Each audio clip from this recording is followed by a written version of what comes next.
Sophie Braffman, avec vous, on va s'offrir une parenthèse de douceur. Oui. On en a besoin impérativement. Dimanche, c'est la fête des grands-mères. Alors au départ, c'était une fête commerciale, créée par une marque de café.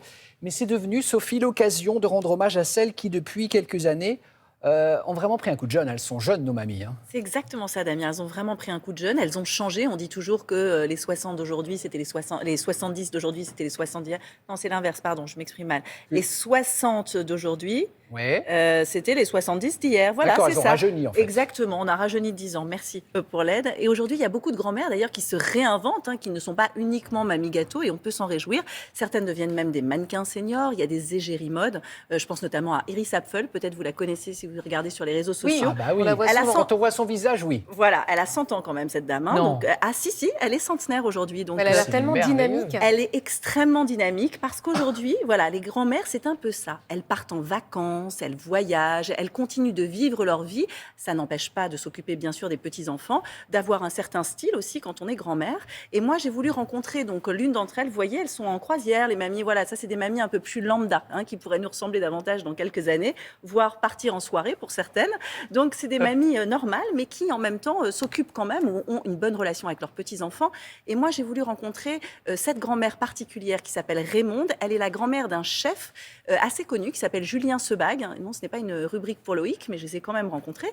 Et du coup, ils ont une relation extrêmement belle tous les deux parce qu'en fait, elle l'a un peu élevé. Et c'est vrai, quand on parle de grands-parents, il y a vraiment cette histoire de transmission. Alors, elle ne lui a pas du tout appris la cuisine, mais elle lui a donné beaucoup. Et donc, j'ai voulu les rencontrer tous les deux pour voir de quoi était faite leur relation. Regardez. Mais il faut pas dire des bêtises parce qu'ils entendent tout dans le micro là. Regarde, ils rigolent. Je suis né dans le 9e. J'ai habité dans le même immeuble que ma grand-mère. Après, dans l'immeuble collé de ma grand-mère. Et après, chez ma grand-mère. Et puis tous les week-ends, on allait chez elle aussi en week-end en Normandie. J'ai grandi avec ma grand-mère. Vas-y, mamie.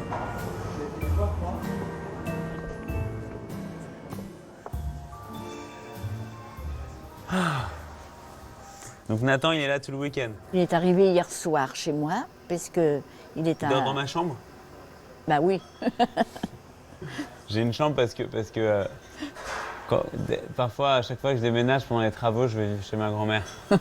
Et après, j'ai beaucoup de mal à partir. Bah, quand tu veux, tu viens Je quand rêve tu veux. Le matin, Oui. quand je me réveille et qu'il y a mon pain au chocolat qui sort du four là, de la boulangerie d'en bas, avec mon linge tout plié, machin, qui sent bon repassé, ça, tu vois, ça n'a pas de prix. Lui, il est là, mais j'en ai 8. Alors, il n'y a pas que lui quand même. Même quand j'étais à l'école primaire, et que tous les midis, j'allais manger chez elle, parce que je n'aimais pas à la cantine. Aujourd'hui, encore, ça fait 20 ans, je mange la même chose quand je viens manger chez elle. Toujours. Mais je connais pas. Escalope panée et frites. C'est vrai ou c'est pas vrai? Oui, absolument. Mais moi, je ne sais pas faire la cuisine, tu sais bien. Bon, t'as faim ou pas? Oui, un petit peu, un petit peu. Je laisse tout là-dedans. Je laisse tout là, t'inquiète, il va rien nous arriver.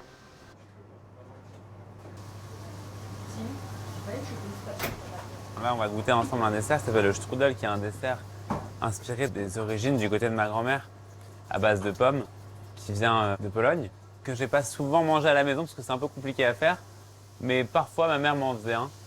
Et franchement, c'est pas pour me la péter, mais le mien est un peu meilleur.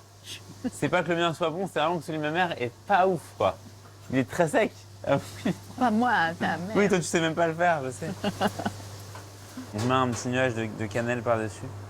Allez, bon appétit, mange avant que ça refroidisse. Je sais très bien ce qu'elle va me dire, d'avance.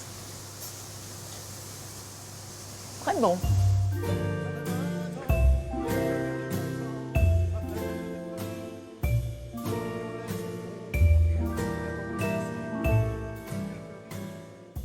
Ah, c'est mignon. Alors, on voit que les grands-parents sont plutôt satisfaits de leur rôle aujourd'hui, Sophie. Alors, très satisfait, Johanna. Il y a une récente étude qui s'est tenue par le magazine Notre Temps et l'EGPE, l'école des grands-parents européens, qui nous dit que 94% des grands-parents se disent heureux dans leur rôle.